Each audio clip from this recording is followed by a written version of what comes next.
Check, check.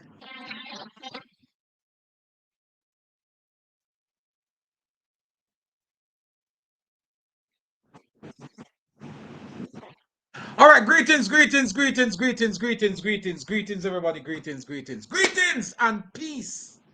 Profound, positive vibrations and positive sound. One of the first persons we see on live this evening is the man himself from Central Westmoreland, George Wright. Greetings to you. How you doing? Um, Devon McLean, big up yourself, sir. How are you?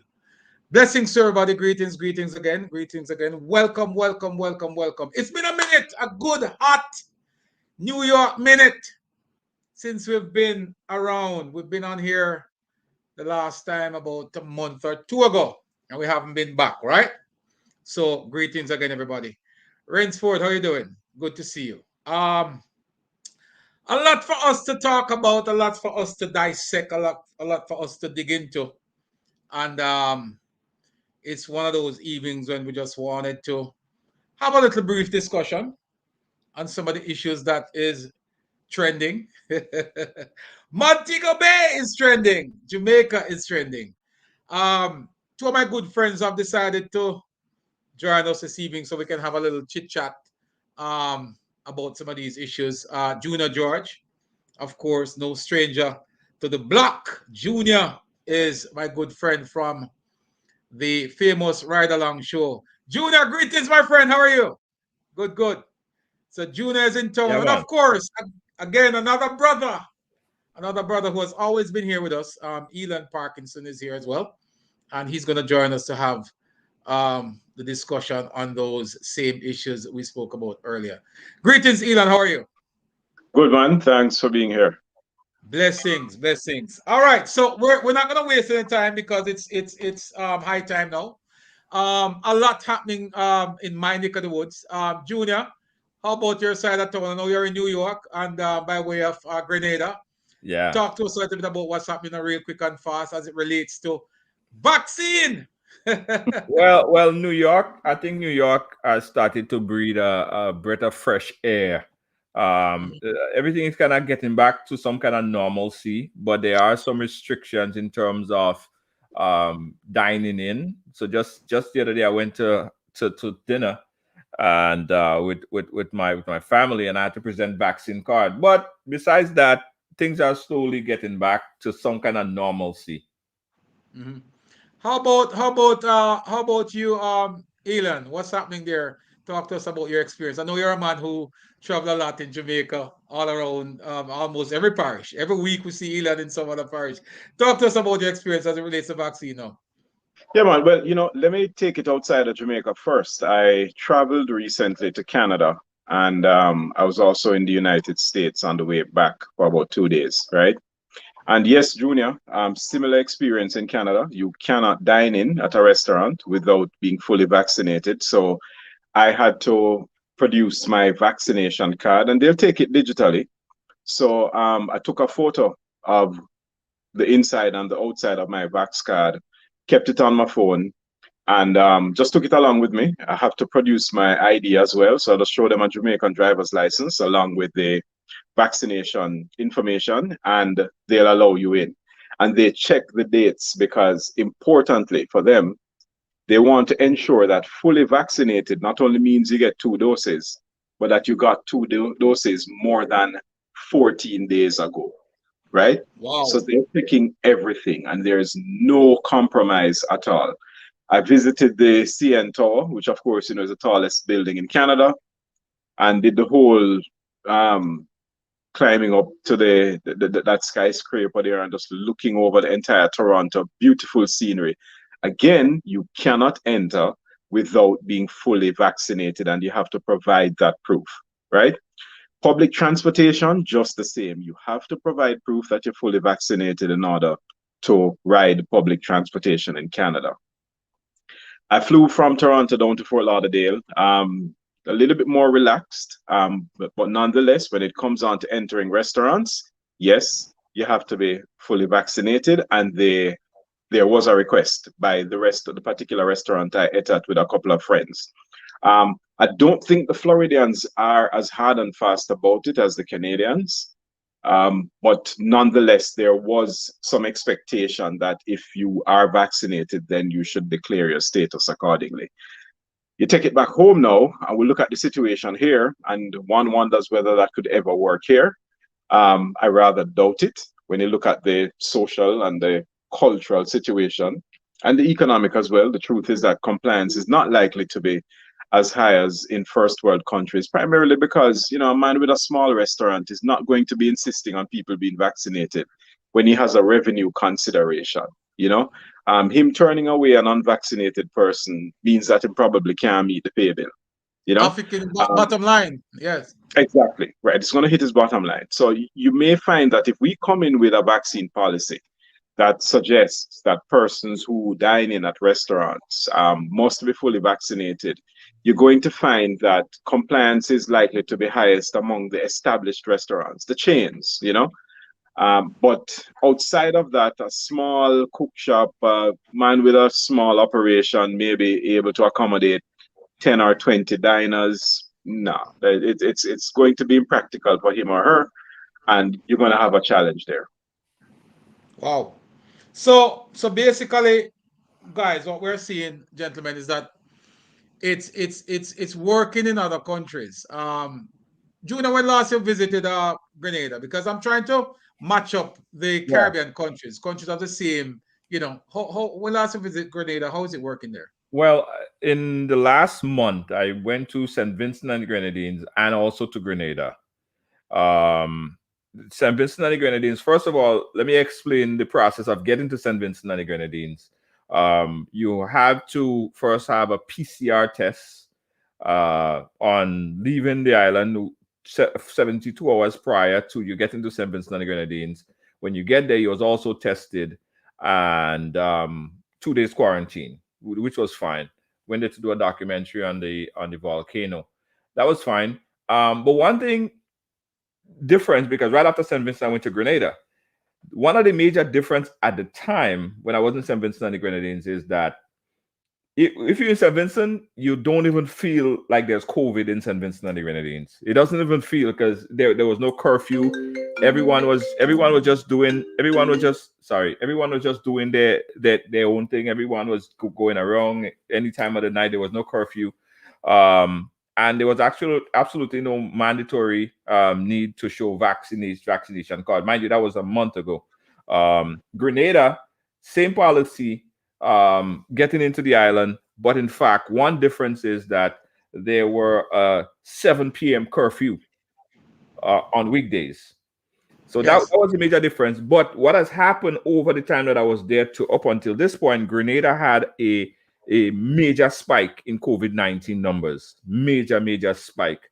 We went from one person dying from COVID to now it's up to like about 100, and it's probably over 200 plus, right?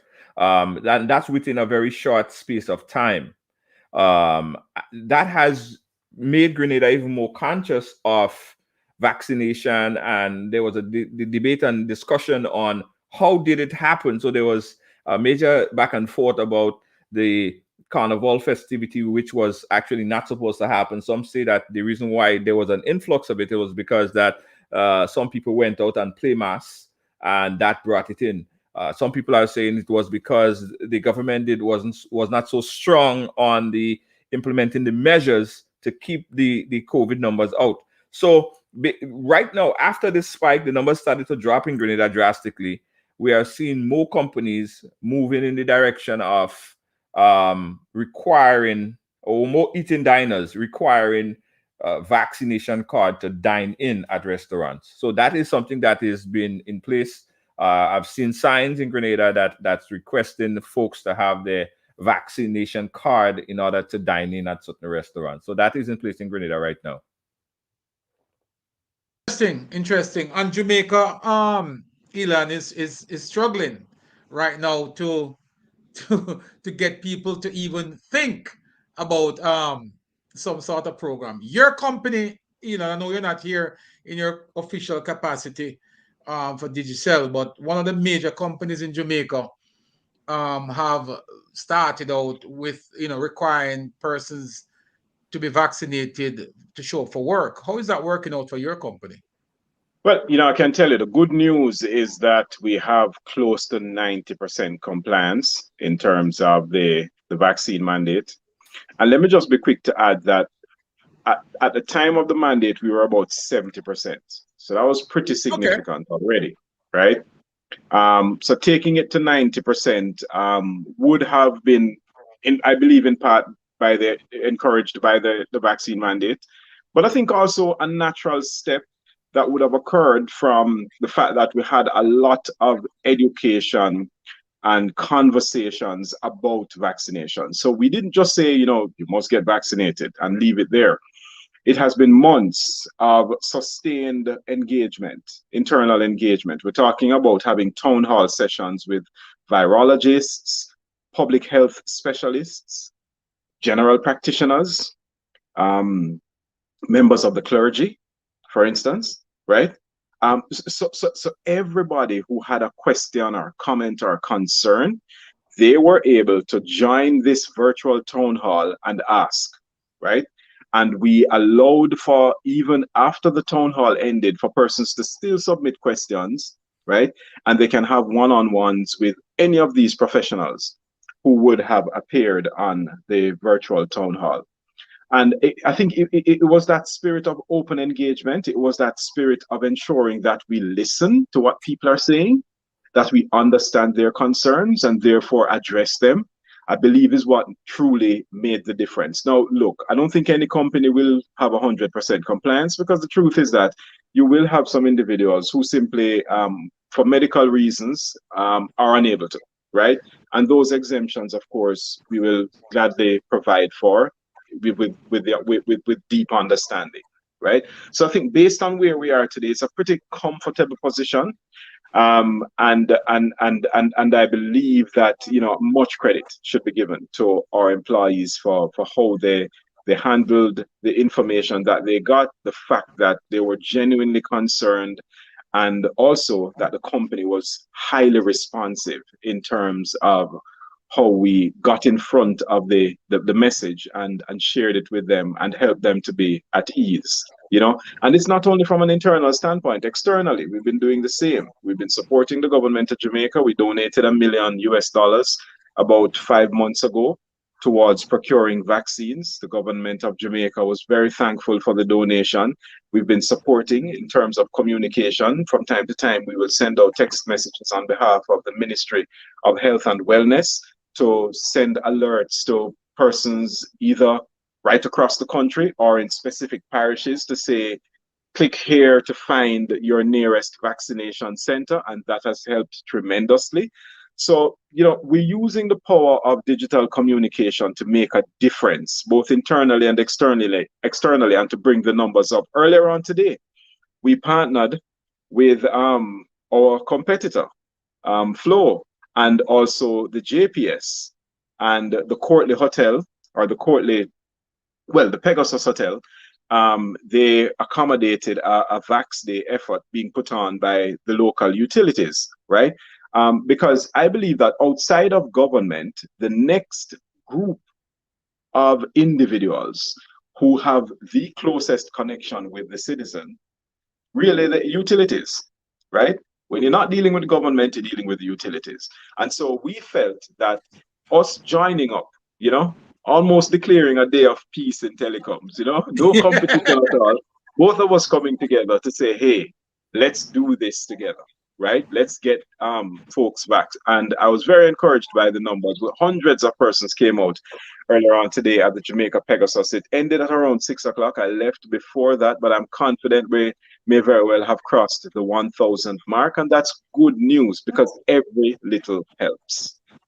So that would mean then with that sort of initiative and effort, the government objective, the Prime Minister some weeks ago would have made some announcement about us reaching that 1 million mark by the end of November. Right. Um, so with that effort, I mean, that's inching us closer to the 1 million mark. Now, you understand the numbers locally, Elon. As a matter of fact, let me just ask you this real quick, Junior. In Grenada, what percentage, if you know offhand, is the vaccination there now? Yeah, fully vaccinated is about 32% of the eligible population. Um, of that, I think is 29 point something, 20 something percent is fully vaccinated, and the rest is partially vaccinated with one dose of the vaccine. I think that's where it stands right now. Mm-hmm.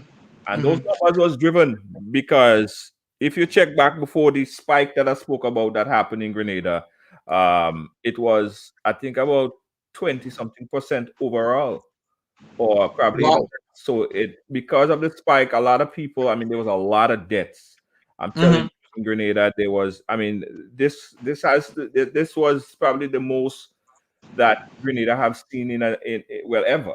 The amount of Mm-hmm. death in such a short space of time. Funeral homes was inundated with bodies. They had to bring in coolers, so people Well, see all that. so People see and all that that. is what driving the number. That is That, what I that, guess. that drove the numbers. That drove the numbers. I mean, there was a projection in Grenada at the peak of this spike that possibly 50% of the population could have been infected. I mean, we're talking Mhm. about Grenada being a population of 110,000 people, Wow. right? And Wow. we had at one point in time we had a positivity rate of 30% Ooh. positivity rate, right? 30%, 3 in 10, and that's very, very, very high and alarming. So people was genuinely scared, and that jumped the numbers a bit. But I want to go back on something that Elon spoke about earlier, and it has to do with staying in front of the conversation. And one thing I always said, and I will continue to say about the progression and how this vaccine has been rolled out. I think that it was a miss approach by the governments, right? Mm-hmm. Thinking that government or politician could sell the idea of vaccination to the general public. I think Mm-hmm. it's a missed opportunity because a lot of people don't trust government. Just like if Chopper, a lot of people don't trust a used car salesman because they obviously have some kind of agenda, right? Yes. And I think Grenada are speaking from that perspective because I understand it, and I think they understood it a little bit too late. Government coming on the scene and speaking about vaccine, everybody's saying that what is your agenda? Why are Yes. you why? And the Minister of Health came out and he's get the vaccine and get the vaccine. That even made people less likely to want to get the vaccine because it was the government speaking from that perspective. A couple of weeks into the whole thing, we had the doctors and nurses started to come out on the press conferences and speak about it and explain Mhm. and talk about it from that perspective. And what we saw, people was like, yeah, well, I understand. Mind you, what the doctors and nurses were saying was nothing different than what the Minister of Health was saying. But they just was seen as a politician and the information, the messenger was bad. But can I say something to you though? Because one of the things I advocated for in Jamaica initially from the outset was that it should have been the politicians leading the charge. Why? Mhm. One of the most effective tools, certainly in Jamaica, is politicians. Politics carry the most effective logistics layout in this country. So for you to actually get people vaccinated using the political platform, the same platform that is utilized to get people out to vote. Now, I know a lot of persons will look at the numbers and say, well, that's not an effective route because our voting pattern has been low over the years. So we could use that to say, well, it's not the most effective.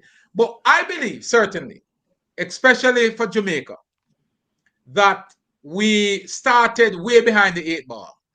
Not in terms of COVID, the virus, the disease itself, right? But in terms of vaccination, Elon, in terms of vaccination, Junior. Mhm. We led the charge as it relates to sensitizing Jamaicans on vaccine. But let me ask you I'm this sorry. question. Let me ask you this question. Let me ask you this question. When you're Yes. sick, you're not feeling well, who advised you on what medication to take to make you feel better? Your doctor? Your doctor, right? So I Yes. would think that if anyone had to lead the charge of showcasing or telling people what is best for their health, would be a doctor, not a Yes. politician. The politician, and in Grenada's perspective, the politician and probably other Caribbean islands, the politicians are always seen Up to like something. yeah, they're up to something. What is their agenda? They're looking for votes. They're lying for you. That Yes. is narrative that goes behind the silent ending of their name, liars. That's how people being like, seriously. So I think that if they had come out initially and educate the Yes. population, take it from that perspective. Let first Educating the population. educate. Correct. That's important. Yes. The Yes. doctors and nurses have to be on board because if the politicians say get the vaccine, and you go to your doctor and your doctor say, I don't think you should take that vaccine, who are you going to believe? You're not going to The believe the doctor. politician. You're The going to believe doctor. the doctor. Doctor. So the doctor have to be on board. The doctors have to be on board. Probably. And they weren't on board enough. They weren't on board until recently. That's true. That's true. And the other thing is, even the very politicians, Elon, who were vaccinated early, they weren't even out there publicly advocating for vaccine, And a Yeah, matter of because fact, yes, go ahead. yeah, the thing is, remember, that swirling around in the space, right, was the influence from all or influences from all over the world, right? Where it concerned the conspiracy theories, right? Practically everybody in Jamaica has access to the internet. Practically everybody in Jamaica is on social media. They are getting these feeds of information coming through, or misinformation, or disinformation, if you like, right? So they're soaking up all of that in a context where the chief medical officer, who has done an excellent job, in my view, to promote the vaccines here, to have conversations about it, supported, of course, by the Minister of Health and other technocrats in the ministry, to help people to understand what this was all about. I think part of the challenge, and I understand your approach in terms of using politicians to arrange the logistics, right? But it could that approach would only serve from a logistics standpoint, not necessarily from a messaging standpoint. And this is where it was critical, agreeing now with Junior, for the medics to come out ahead of the story, right? And for them now to be spearheading the effort. So whether you are in the private practice or in the public sphere, you support your chief medical officer to the T, right? And so you would have like the Jamaica Medical Doctors Association, right? And other groupings like them coming out, making declaratory statements, right? And now feeding into a national campaign in a very active way, so that all the politician would be left to do is to deal with logistics, right? Logistics, So the right? doctors Yes. don't know where the people are. They don't have runners and all these kinds of people who are activated come election time, right? But them having already done the job of convincing John and Jane public to go and get vaccinated, in comes the politician to say, hey, them send me to carrier to get vaccinated because you're already convinced. Right. Thank you. And Yeah. that is essentially what I wanted to say, because it's mainly logistics that I would have put at the feet of the politicians, because they would have had that already pre made logistics team. So we lost that fight. And then the other thing is, and I think you both of you had mentioned that too, is that the education part of it. I don't think after 7, 8 months, with the first dose of vaccine arriving on the island, we should be having a discussion with people as to what is the makeup of the vaccine, and the how good is this vaccine? When was it made? What are the two different mechanisms? That discussion should never be had, because we should have had that messaging, as you know, Elon, you're an expert in that field. Messaging, I think, was part of our biggest problem, because we fell down big time where that is concerned. And there was a void. There was an open vacancy at some point, Junior, where we were not leading the charge as to the positive message of vaccine. Mark, I give kudos to the Ministry of Health in Jamaica as it relates to sensitizing Jamaicans with regards to COVID-19, the virus. But when it comes down to vaccine, boy, we lost that fight. We left the door open, and the Yeah, anti-vaxxers rode right in. let me tell you though, let me tell you, right? And I have to invoke this aspect of the preparation into it. And it is this. Remember now, we're still a third world country. Yes, we punch well above our weight. But when it comes on to this whole thing of procuring vaccines, we have to stand up in the line like everybody else, right? And you know the level of prioritization countries like us would have gotten as a result of that. We're actually seeing it now in terms of the Pfizer vaccine procurement. Look how difficult it has been for us to get those additional doses so that we can get the kids back into school. So remember, at that time, there were issues concerning procurement of the vaccines, right? Remember, we were told, boy, a shipment going to come. Then we told, no, it's not going to come again. It's going to come next week. And then the following week came, and on until we just say, all right, when it come, it come, right? And it eventually did. And of course, we started the prioritization schedule. So, so understand the level of hesitancy, if you like, right, among the public officials when they are not sure which brand are we going to get first, right? Or are we going to get any brand, any particular brand at all, right? Remember, we started talking about Moderna. You remember, right? Yes, Moderna was part of the conversation. Have we administered Moderna here?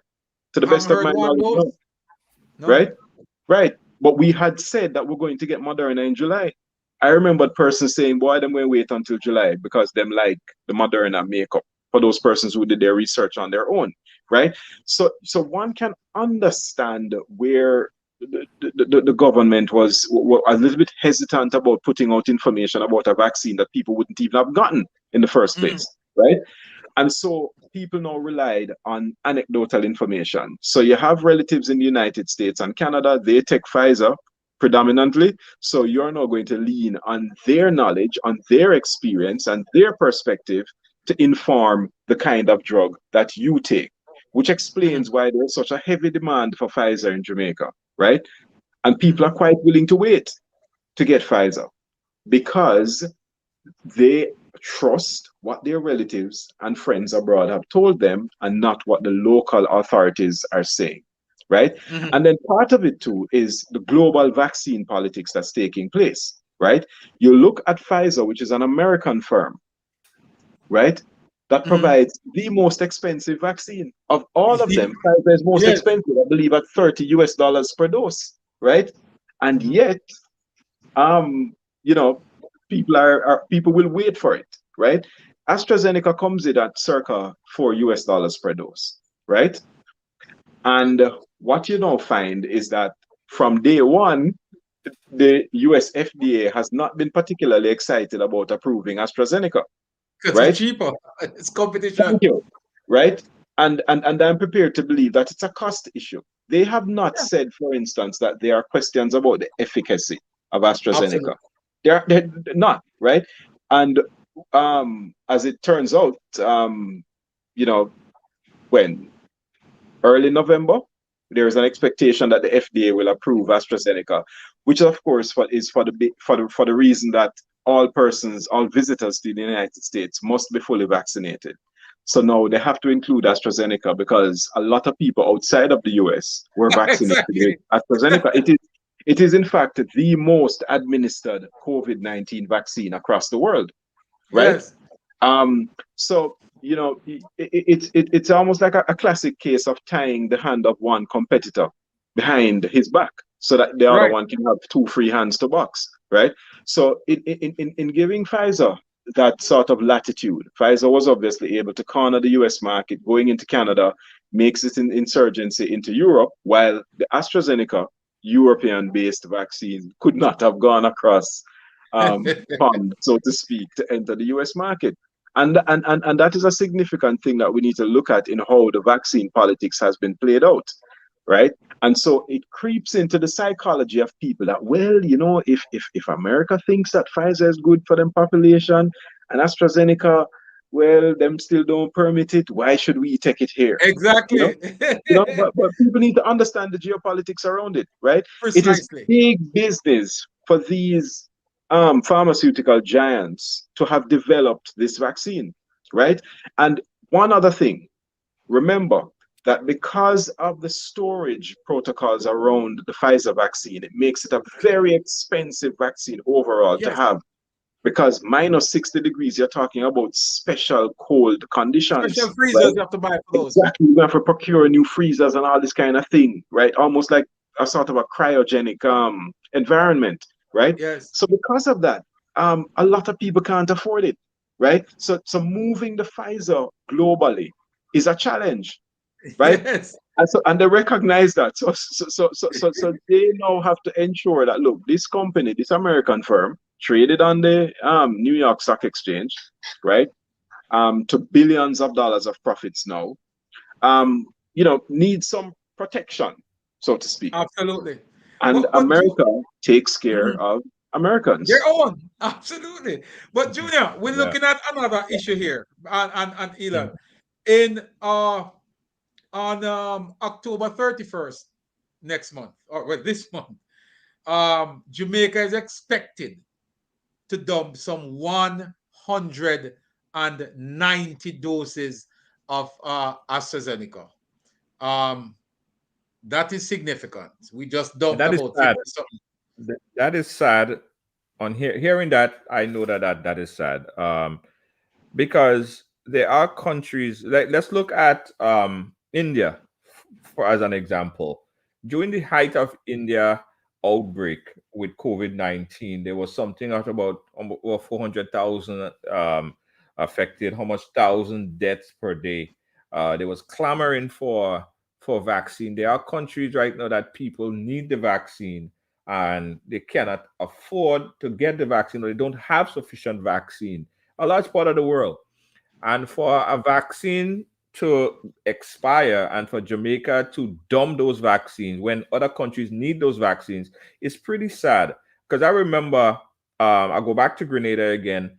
Grenada, at the point in time, there was 0 cases. That was about three months ago. There were 0 cases. Trinidad, which is a neighboring island, they had an influx of COVID-19 cases, and Grenada donated the 50,000 or 20,000 plus vaccines to Trinidad, and that was, they didn't dump it, they just made use of it. And I think it's pretty sad if that is the case, Chopper, and Jamaica have to dump this 100,000 vaccine and people need it. But I have to input here though, because Jamaica have tried, I believe, several Caribbean countries who have offered that vaccine to. Several. A matter of fact, I think it was put out to all Caribbean countries who would have needed it. Nobody wants to take it. That's the problem. Nobody wants to take it. Because it seemed to me like every country in the Caribbean now, Elon, is having the same problem. Yeah. The take up is low and people are hesitant. The vaccine hesitancy is throughout the Caribbean. It's not just Jamaica, you know. It's right throughout the Caribbean. So, and again, there's something that must be noted, is that when Jamaica received these vaccines, there's something that I think the minister and the Ministry of Health should come out and let the Jamaican people understand.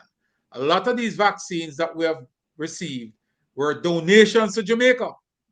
A lot of it, a significant amount of the vaccine that we have on hand now were donations, and they were donated to us with a certain limited amount of shelf life as well.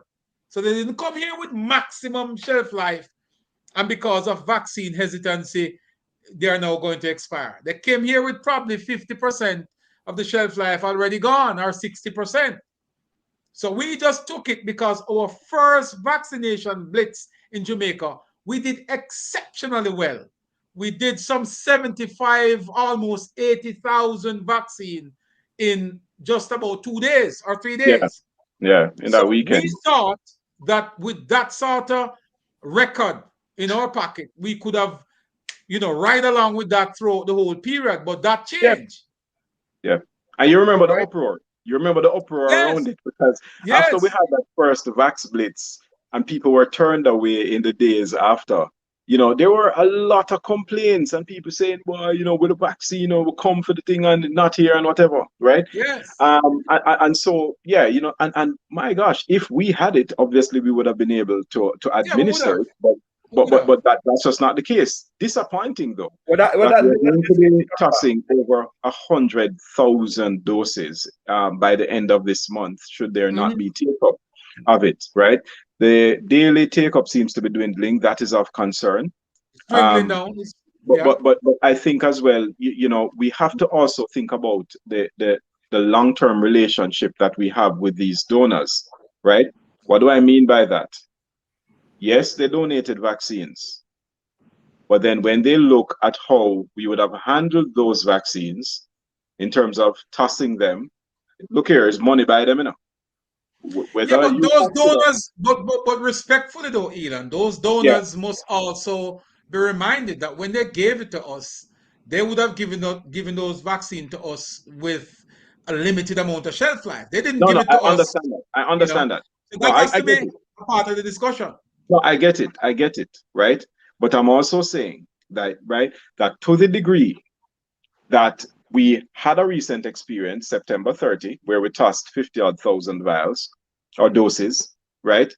And now we're coming up on another where we're likely to toss over 100,000, right?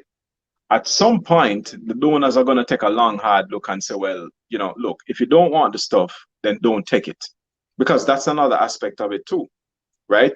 Because if we are unable to reasonably predict take up of the vaccine, then just don't take the people in vaccine, right? That has to be the position too. So it cannot just be that you say, boy, them send you something that has 90 days expiry on it, and now we're closing in on the 90 days and we still don't have sufficient take up, right? You should also be able to project and predict. You are the one administering your program. Yeah, and it goes back to the logistic that Chapa spoke about earlier. If the government is responsible for the logistics of administering the vaccine, I would give them probably a bad grade. I mean, I'm not in the run in the Jamaican politics and understand the whole running of how it go, but I think that it is sad that 100 and something thousand vaccine would be dumped places in Kenya and other places who need vaccine. That Yeah, logistics should have been figured out, right? That logistics should have been figured out so you don't dump the vaccine when other people need the vaccine. And yeah, that is where I am in total agreement, because we got some vaccine from South Africa in the early days. I think we mhm, got some 67,000 doses from them, yes, and these are free. India, you just mentioned, our first 54,000 doses of vaccine came to us from India. And we're at a stage now where we're about to dump 190 doses. I mean, somebody have to grab this by the horn and say, look, something is not But working. Chaba, let me ask you a question because you're on the ground in Jamaica and you know how the run-ins are in terms of the information and getting people vaccinated. What is the idea? What is the selling point right now? How is Jamaica selling the vaccine to the population? Well, there, matter of fact, I think the government now is utilizing just about every method. Um, little, in some cases, a little late, but they're utilizing just about every method of communication as it relates to social media, traditional media, the radios. The matter of fact, they're going through with PA systems in communities, encouraging people. They are now engaging members of the constituencies, the local constituencies. Just like we said earlier, the political machinery have now been engaged. I'm thinking that engaging the political machinery at this stage is a little bit too late, But nonetheless, they have been engaged now, where each constituency is asked to provide probably 1,000 persons, 40, 50 persons within each area, to go out there and to physically walk around and get the numbers of persons who have not been vaccinated.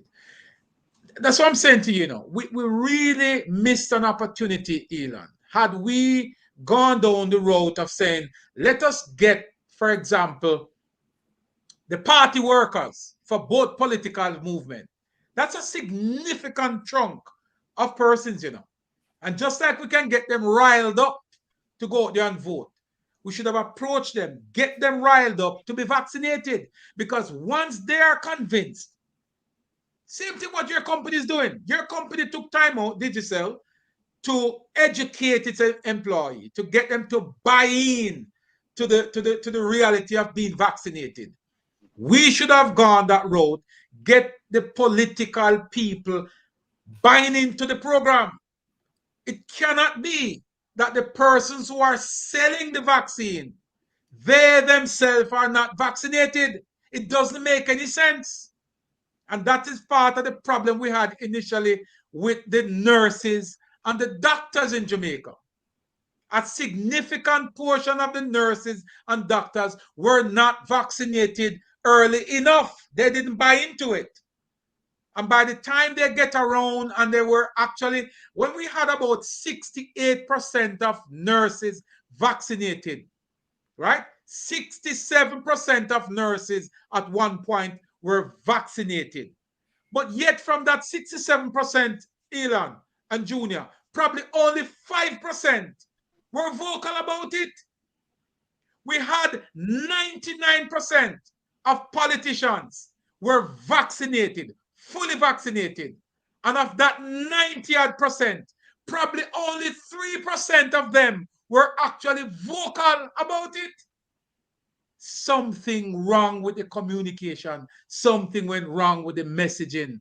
We have to take responsibility for it. We lost the fight. well, no, I wouldn't go as far as to say we lost the fight. I think we have to understand as well, because hindsight is 2020, right? We can look now and say, boy, you could have done this differently or whatever. Look at the situation at the time, right? When there was a bombardment, and it has been borne out recently in terms of how Facebook would have influenced certain opinions regarding the vaccine, right? But there was a bombardment of misinformation, right? To the point where cell sites were burned, were torched, right? By persons who thought that coronavirus was linked to 5G and that 5G is in Jamaica, right? And both telecoms providers experienced cataclysmic damage to their equipment as a result of it. To those believers who actually transformed their belief into action, right, by torching cell sites, right, burn them down, millions of dollars worth of equipment, right? So when you have a situation such as that occurring at the time when you're trying to get a vaccination message across, right, where people are not just believing, they're acting on that belief, right? Believe me, even when you have all politicians and all medics coming out and saying, boy, I got vaccinated, right? Mhm. Their message is going to be taken in isolation because of the misinformation and the disinformation that have been coming through on social media, influenced by those persons who have been willfully or otherwise positioned, right, to Yeah, but condition Elon, people's minds wouldn't against you the agree with vaccine. me? Wouldn't you agree, though, Junior, that Mhm. and Elon, that the reason you have that pushback Mhm. was because there was a void, there was a Yeah, but vacancy. no, no, look here. Let me tell you something, right? The truth is, you have to understand the power of social media here, right? That when you enter the world of social media, you're essentially stepping outside of your geographic boundary, right? And you're being influenced by persons in Austria, right? In Kazakhstan, as much as you are by persons in Panama, right? Mhm. It's a global melting pot of information that is coming at you, right? And if you do not have the sort of span, right, to say, okay, this looks like garbage, right? And if you're unable to filter very well, you'll begin to believe things. Because let me tell you, when misinformation comes through to you on Facebook and you click on it, they record that as you being interested in that slant of Mhm. information. Therefore, you are not going to get credible sources coming at you with credible information. You're going to continue to be fed a diet of misinformation because you're going to get the hoax sites, you're going to get the fake groups that have been Mhm. formed with all of this nonsense about 5G and chip in a vaccine and all this foolishness, right? That's what you're going to get because you click through out of curiosity. And after that, well, it's just going to be a flood. It's just like politics in the United States. If you have a conservative approach and you click on a conservative page, right, that is on Facebook, then you're going to find yourself getting a lot of Republican Party stuff, right? And that's just that's just the way the algorithms work. Mhm. Yeah, But yeah. don't you think? Yeah, you go ahead, No, Junior. no, I'm saying you're right. The disinformation campaign has been louder than the pro-action campaign. People are being fed a lot of information that is completely insane, but we know that already. I mean, listen, the truth is getting up and putting on its pants when lies is 5 blocks down the road. It is something that we know. People gravitate to this type of information faster and quicker. So what needed to be, and again, hindsight is 2020, and I understand that. But I think they needed to anticipate that because we already know how this thing does work. We already know social media exists. We already know that there is a disinformation and there will be disinformation campaign. There's disinformation in politics campaign. There's disinformation everywhere. But that proactive step by the pro vaccine or the pro information campaign, it was not done, or it was not done optimally to its Right. so the disinformation was so overwhelming, right? I got vaccinated. I got vaccinated very early. I also tell you that I had COVID.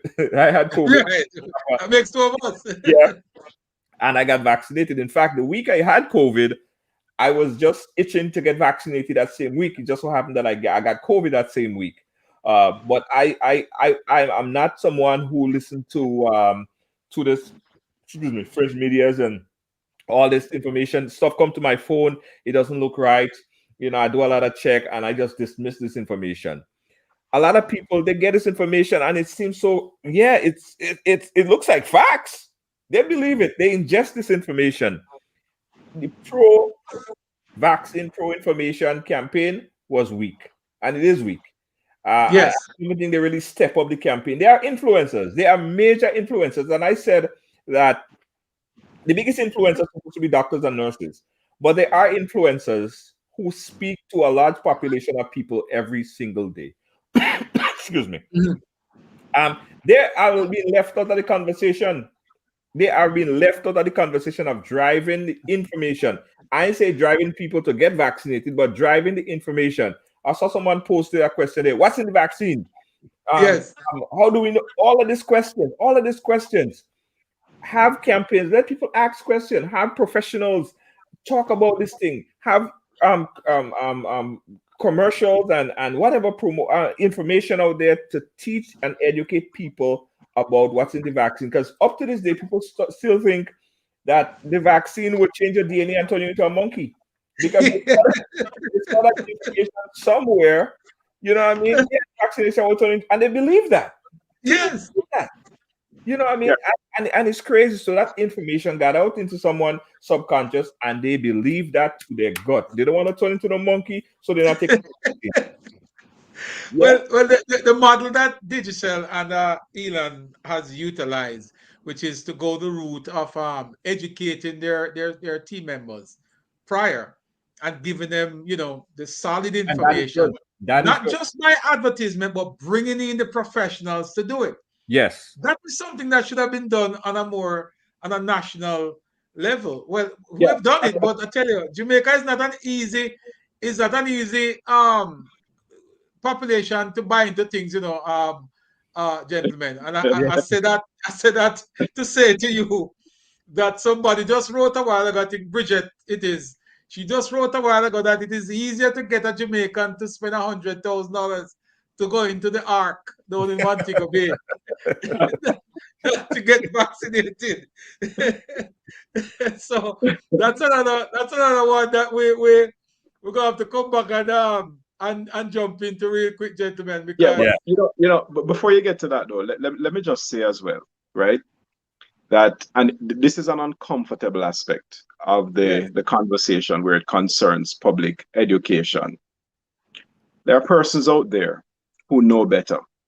yes, There are persons out there who know, right, in the corners of their minds that not nogosa in terms of the vaccines changing your DNA and whatever yes, else. yes, However, for whatever convenient purposes, they peddle that nonsense. And they know that they have a captive audience that will to listen buy to it. them, right? And buy into it, right? So, in some cases, I understand that we need to have a more robust public education campaign. In other cases, I believe that some persons are out there erecting straw men, right? They darn well know what the construct of the vaccines are, right? They very well know the efficacy and the importance of taking the vaccines. And I'm prepared to believe that in some cases they've even taken the vaccines and have been quiet about it. But at the same time, they are busy supporting the misinformation and keeping others ignorant of the facts, right? I had a conversation with somebody today at a vaccination, at our joint vaccination day effort at the Pegasus, right? Him not yet vaccinated. But and then he said, "Oh, we should have get the Cuban vaccines." So I said, "But it don't work like that." Like I said, "Why?" Because most Jamaicans want the Cuban vaccines. And I said, "But which research have you done? Which survey suggests that?" We've done quite a few polls around vaccination. I've not seen anything that suggests that Jamaicans want Cuban vaccines. And then now, okay, so you want Cuban vaccines? Why? Like you can't just want the vaccine because it's made by Cuba. You know, I mean, this is something that's going into your body. You might want to be a little bit more judicious about it, right? You're talking now about securing World Health Organization approval, right? Our Ministry of Health has to sign off on it as well, right? The question as to whether there has been sufficient testing, just like AstraZeneca and the rest of them had to go through, right? It cannot be that because of Jamaica's long-standing political association with Cuba, right, and diplomatic relationship with Cuba, you're going to displace all of that sound medical rigor, right? To just say, yeah, man, just bring in some Sabrina because once a Cuban vaccine, we're just going to take it and everybody good. I mean, you know, when we reduce the conversation to those levels, right? We're really setting up ourselves up for failure, right? We have to understand that this conversation about the vaccination has to be held at a level where people get full information, they get all of the perspectives, right? And at the same time, we ensure that that the conversation doesn't descend into a sort of me like this or me like that, right? It's about an informed position. Why are we going this route, right? What's in it, right? How does it affect me, right? And next step is how do I get it? It shouldn't be something that we were surprised that they want the Cuban vaccine. Because even in Grenada, I tell you this, a lot of people in Grenada would say and have been saying that bring the Cuban vaccine and you have 50% of the population that's gonna take it, right? They are just they have placed the trust. So this conversation about vaccination is all about trust, Chapa. It's about Yes. trust and comfort. I think people, regardless of what the politicians say, regardless of what Dr. Fauci say, regardless of what they see on CNN, regardless of what they see, it's all about trust, right? And just like in politics is selecting as someone to lead a political or lead your country. It's all about do you trust that person? Do you feel comfortable drinking, having a beer with that person? Would you feel it's all about trust. So if they don't trust the system, and Mm. I'll even go as far as say trust the American system, because when Trump was in place and how Trump went about spreading this false news and fake news, and he basically brought a whole generation of people just not trusting media whatsoever. His political apparatus was responsible for the breakdown. I would say people might disagree. A large part of the distrust in the media and distrust in the people in position. People don't trust the doctors. People don't trust psychologists. People. Yeah, I'm doubtful if women trust the gynecologists anymore because there's just so much of breakdown of trust But, with. but can I tell you who they are trusting in Jamaica, though? Yeah, well, they trust men. They trust His Excellency. Yeah, yeah. There is a breakdown of trust. There is a massive breakdown of trust. And I think to regain trust on the vaccine agenda, you have to take away politics from it. You have to now focus on the science. You can't have someone influencing someone's decision and they never even been to a lab, not one time, never even know what a cell, how a cell look under a microscope. Have a lot of doctors out there now, man, and scientists. Everybody in Facebook is now doctors. Everybody knows everything about vaccine and virus. Ask what's an element. Most of them don't even know what's an element, what's a compound. They don't even know what's the compound of water. They don't understand anything, but they want to tell you everything about everything. So I would say, listen, speak to your medical doctor, right? Mm-hmm. And get that advice first. No politician cannot convince you. Personality.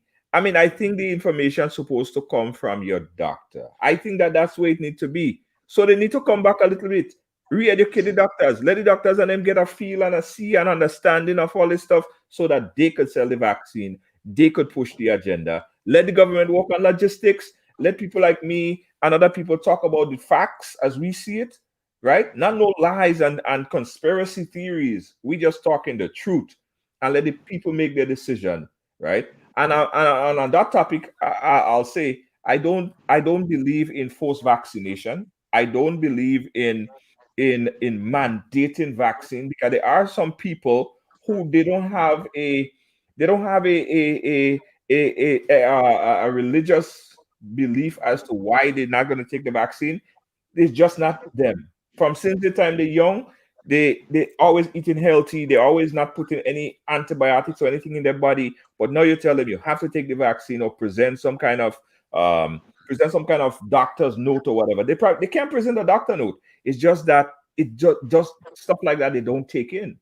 And but I'm not for mandating vaccine, and that's my position on it. But I'm for how vaccination. about you? Well, I don't think I even need to ask Elon if he's for. Well, the truth is, I don't know if mandating the vaccine is the way to go. I can just put my position out there because I think you can get to the same position without going that route.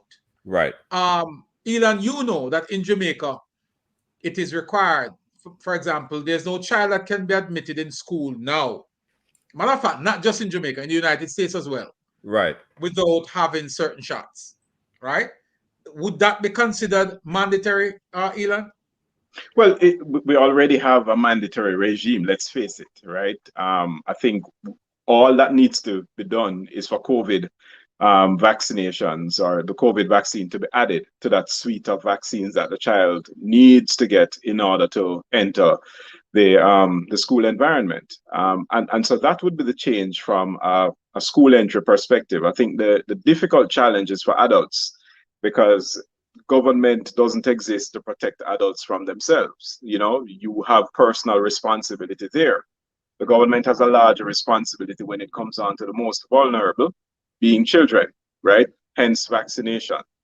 So on a wider scale, I support the idea of definitely not for telling people that they must from a government standpoint, but certainly where it concerns access to certain services, right? I think this is where government can now say, look, you're going to need to be fully vaccinated in order to access certain services and places, right?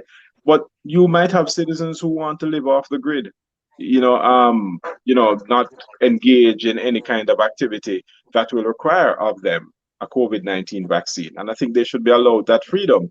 Like Junior mentioned, persons who simply say, look, I'm all natural and I'm not going to take anything into my body. I think they should be given the freedom to do so. But then also we should understand that with your freedom comes a responsibility, right? That says that you are going to have to understand that there may be certain restrictions on what you can do with that freedom, right? Right. And I think once we're able to create that balance, to help people to understand that, fine, we're provided the vaccine, you're not willing to take it, right? But we still have to move on with this thing called the economy and our societal arrangements. And as such, we may not be able to include you in all of these activities. I think that should be understood. Good. So I guess both of us, all three of us, will agree that we're not suggesting that government lead the charge as it relates to mandating vaccine. I think that's a comfortable position for all three of us. And I think most Jamaicans would agree with that too.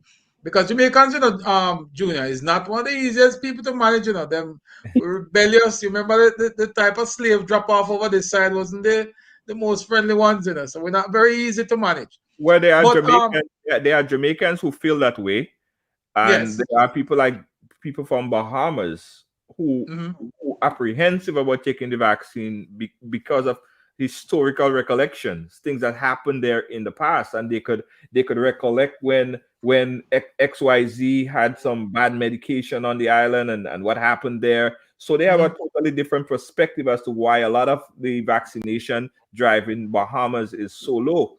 Right. People remember of the Tuskegee experiment here as well. Yes, Yes. So a lot of black people are looking at it like, okay, man, this. So all the apprehension comes because of all of a historical recollection. So there are a lot of different weighing factors that are deterring people from taking the vaccine, and But it but needs but, to be considered.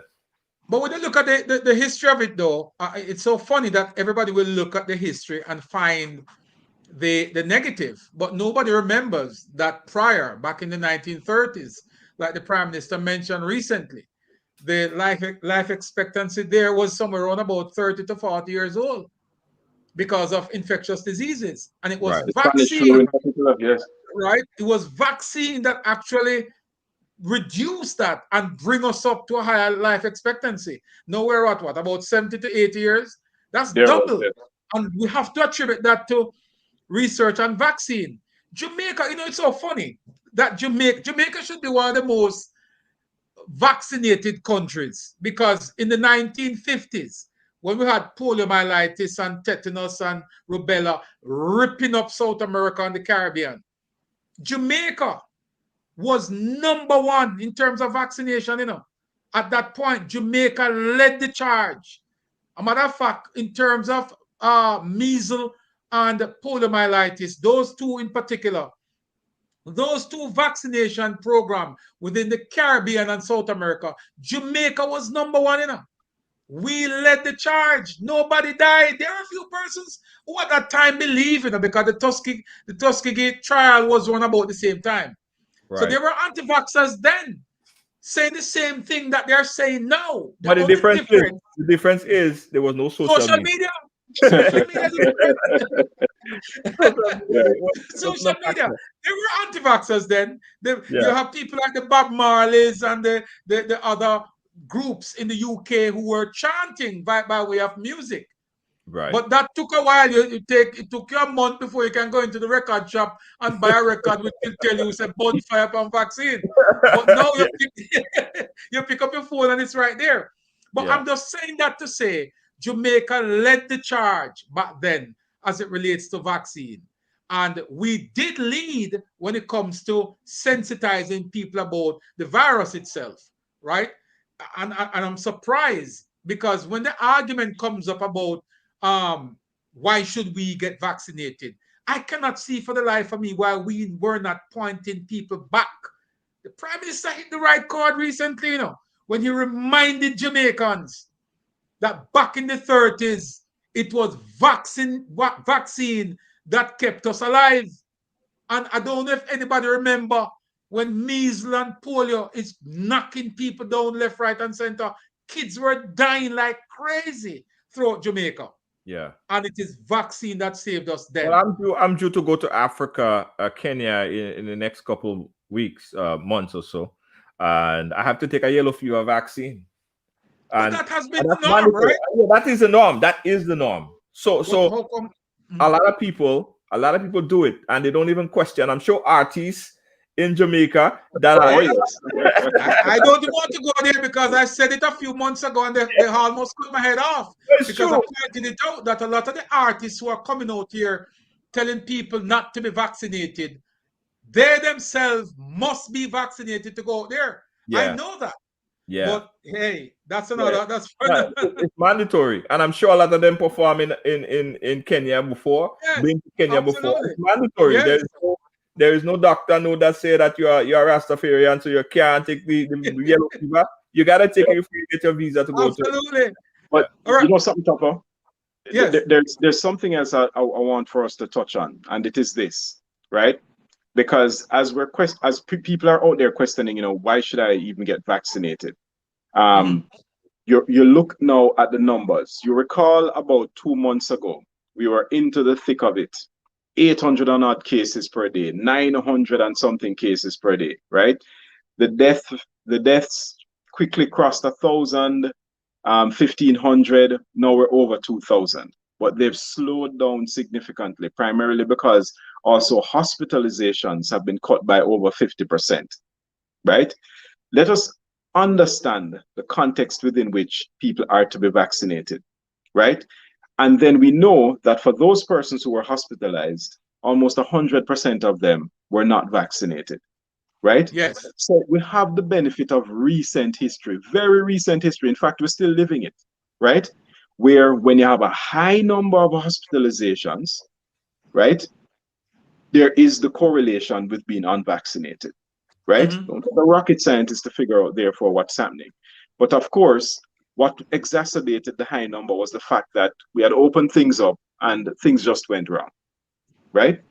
So even as people are clamoring for things to be opened up, we still have to revisit the question as to whether we are again prepared to take on high numbers of hospitalizations as a consequence of opening up, more people gathering and socializing, and therefore risking transmission among a population that is generally unvaccinated, right? And then if we take this sort of programmed approach, knowing fully well that we have a largely unvaccinated population, then the question is, are we prepared as individuals to take the consequences of that risk?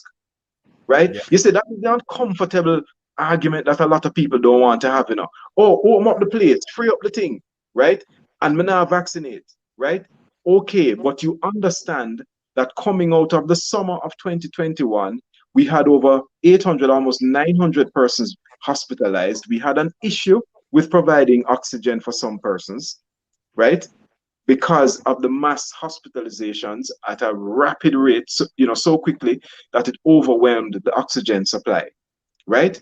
So we have to ask ourselves, are we in a better position now to open things up? And Mm-hmm. as we do, take the hit. Well, That is the question. Because if we're going to sign off on it, right? mm, Then what it means is that, we're going to have to give our medics a little bit of breathing room, right? In terms of persons who may actually die as a result of not being able to get proper medical treatment, because again, the system is going to be overwhelmed, the right? question, the question will be though, Elon, Mm-hmm. has the government done enough to make sure that every single Jamaican is aware that he or she needs to be vaccinated? One. Two, has the government done everything in its power to ensure that every Jamaican has access, easy access to a vaccine? If those two things are covered, Mm-hmm. if there's availability of vaccine and there is easy access to vaccine and you refuse to be vaccinated, open the country. Here's my problem. I have done everything that the government asked me to do.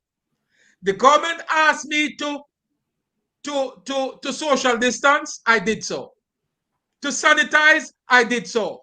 To wear a mask, I did so. To get vaccinated, I did so. Why am I facing the consequences of a lockdown? Why am I being restricted from movement?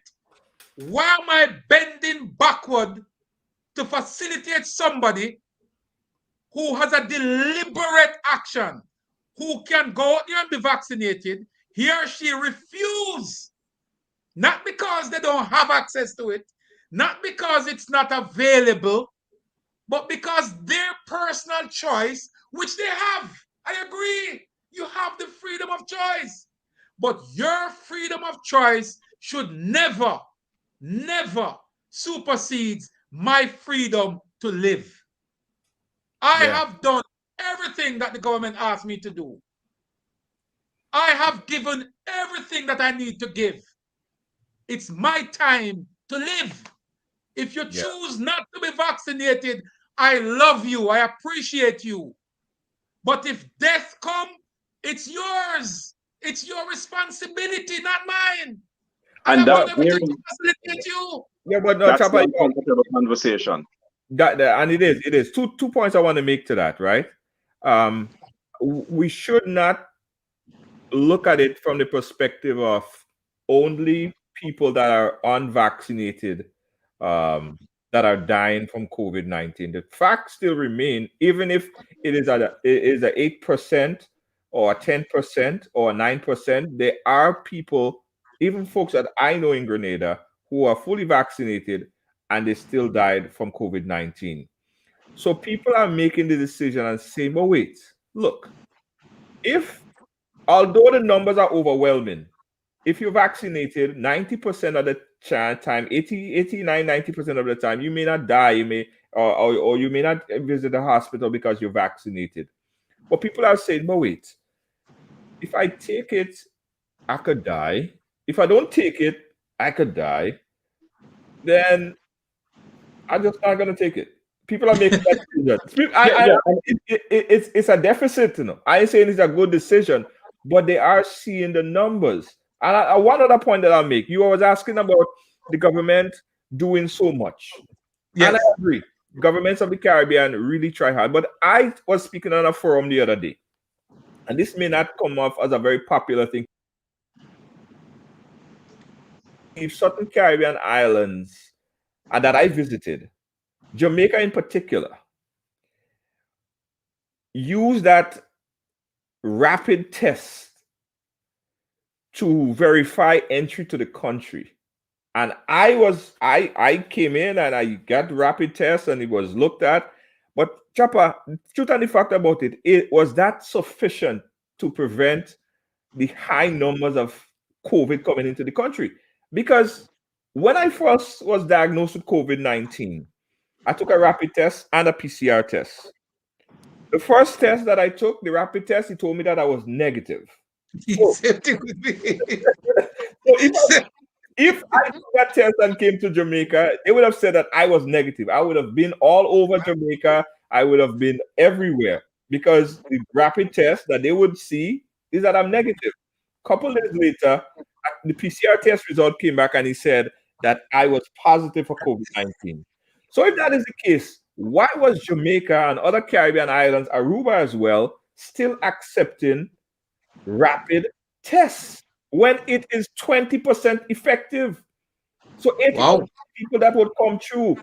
No, no, I don't. The rapid test, no, I wouldn't. They're not. It's not as low as 20%. It is not as high No, as 25%. I tell you that. Well, especially but I've been told it's around 70, it right? can be. It can And everybody no, that I know, including my kids and my wife, has yeah.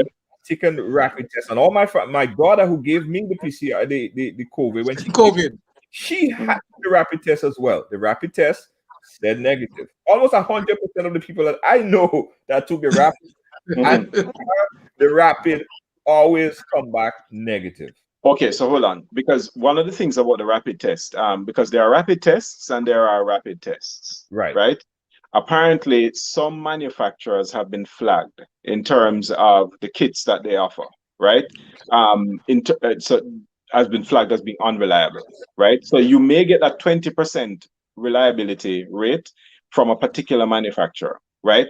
The literature out there from the medical sources suggest that you can have rapid tests that go up to as high as 75% in terms of accuracy, right? So I think it comes up. Remember, you have home kits now, that are rapid testing, rapid test Mhm. home kits, right? That are fairly affordable. I don't want to say cheap, but relative to a PCR test cost, it is cheap, right? Affordable. So you will find that persons might hold on to these home kits and use them in a commercial environment, right?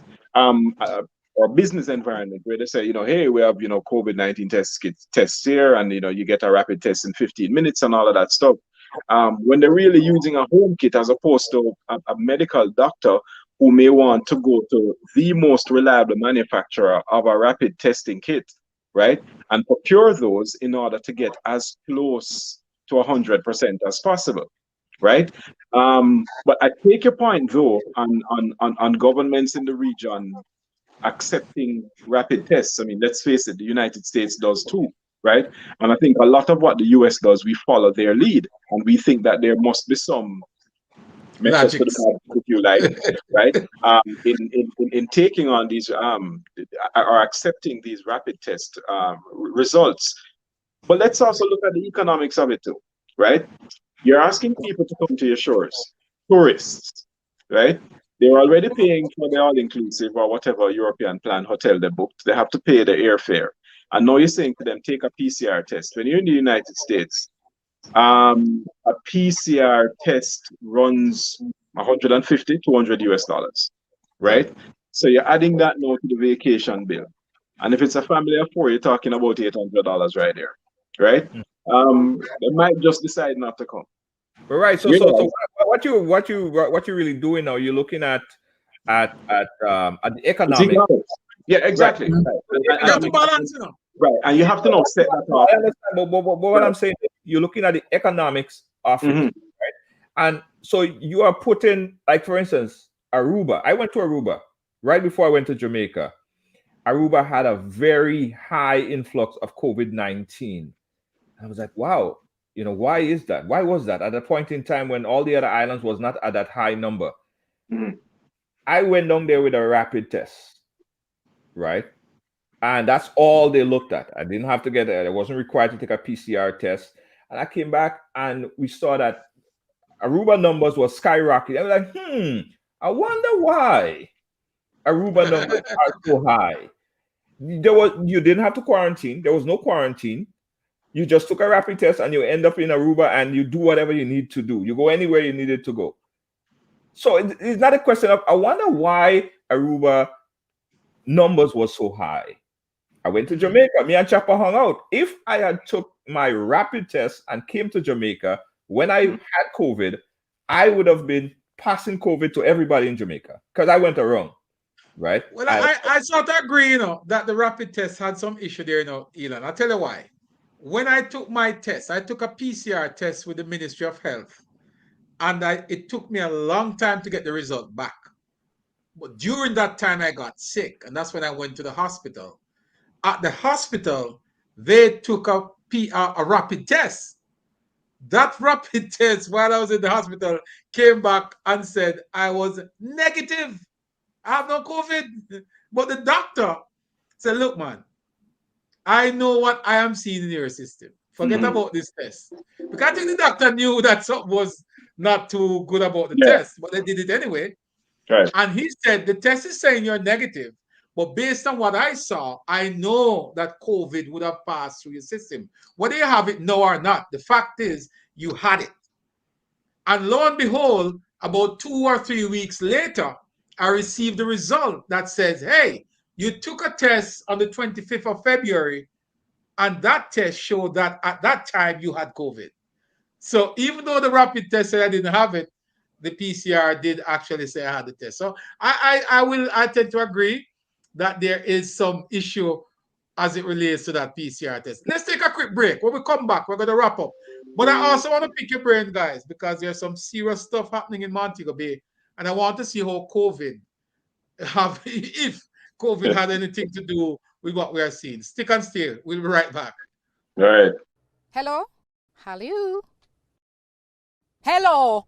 Yeah, you. Hold on, and a pandemic winner. You're now wearing a mask, you're now washing your hand, and you now keep the required 6 feet distancing from other people. And what could that really cause you? You need to stop it. That no mask, no wash, and no distance something there, nah keep. You know what keep? COVID-19. Yeah, it not gone nowhere. COVID-19, they are same way. So here what you are going to do for all of we. Wear your mask, wash or sanitize your hands pan a regular, and yeah, keep your distance, please. And thanks. Hey, it's the girl Shensia with a message to you from myself and the Ministry of Health and Wellness. Shen Yang, everyone see wear a mask with the numbers drop. I don't want COVID, lay your dung chat. Nose and mouth, you fi cover up that. Sanitizer, get hospitalized. Fight the virus and fight for your life, yeah. Nobody talk about say you no response no more. Don't be reckless, cause your test say you not have it, you can still get the virus from somebody. Don't be reckless, cause your test say you not have it, you can still get the virus. So keep the numbers down, protect yourself and the people around. COVID in town, 6 feet apart and 6 feet in the ground. Yeah. Keep the numbers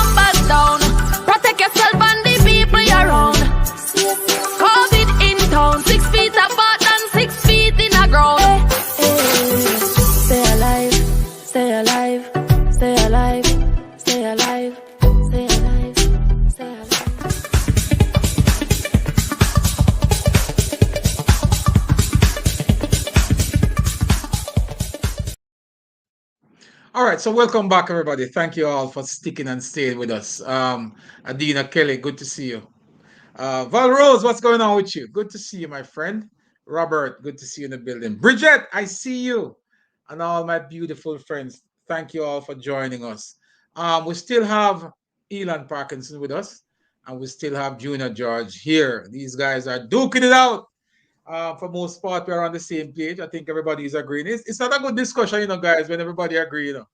So we probably should have had a good solid anti-vaxxer in here, but that's not the mission here. Is really to just go through and look at how things are flowing with regards to COVID and vaccine. Now, recently, guys, and I know both of you and myself and everybody who watching would have seen what took place down there in Montego Bay.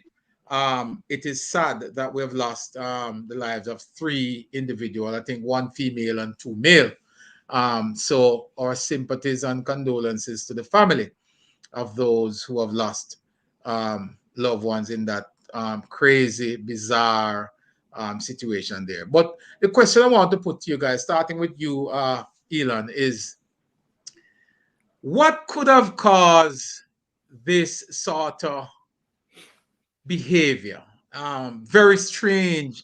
It, you know, I wouldn't even say it's strange because these are not strange things in Jamaica, but how it played out in Montego Bay is certainly new to us. I mean, I don't think we've ever had anything of this magnitude. What do you think would have drive us to this extent and drive people to that extent? Is COVID had anything to do with it? Let's go back into history. It is Karl Marx who said that not politics, religion is the opium of the people. And by virtue of saying that, he is making a reference to how wholly and solely people dive into religion for it to become the guiding principle by which they live and operate. More history. You look at what took place with Jim Jones in Guyana, Georgetown, that massacre years ago, decades ago, right? Where he essentially lured lots of Americans over there into the same arc atmosphere, separating them and segregating them from the world because it was coming to an end and all of this nonsense. And we saw the death and the mayhem that occurred. A couple of decades later, David Koresh, Waco, Texas, Branch Davidian massacre again. Yes. Right? And I think what these patterns are demonstrating is that humans don't learn well from history.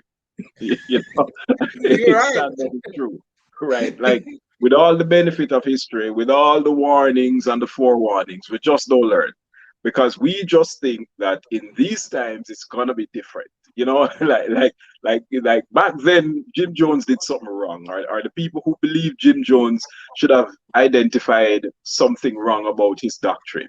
And the people who went with David Koresh, well, you should have figured out that this long-haired white guy, was not the real deal, right?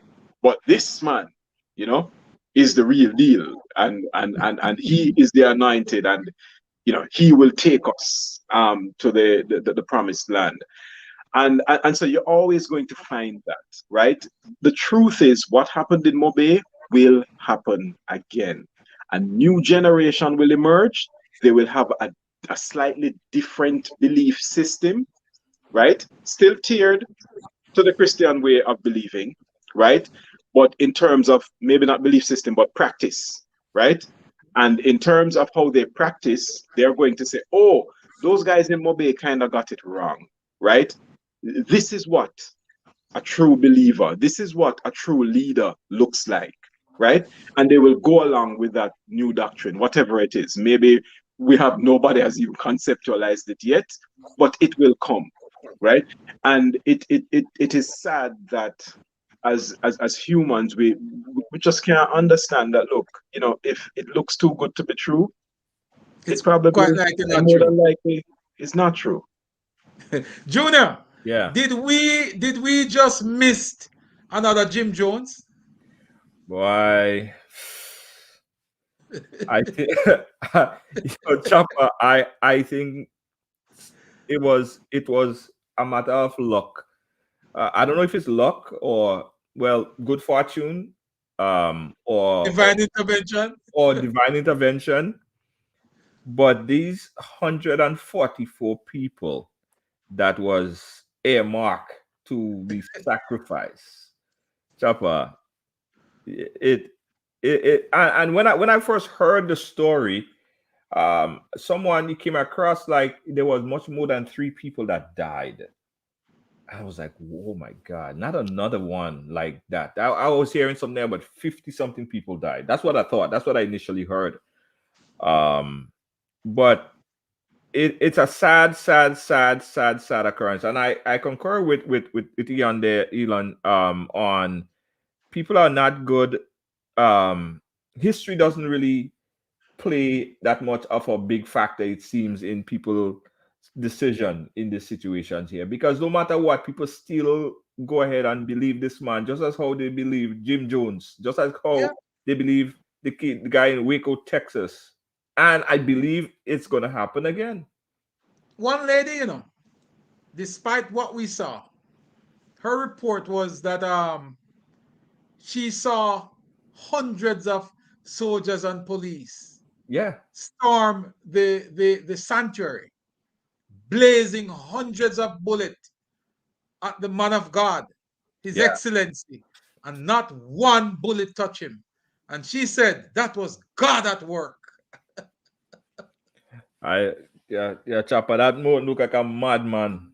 To Yeah. me, I mean, looking at this, looking at the video that I released yesterday, and just following this guy a little bit. I don't know. I don't see how someone with any kind of consciousness could Yes, actually follow this guy. He seems like a genuine crazy man.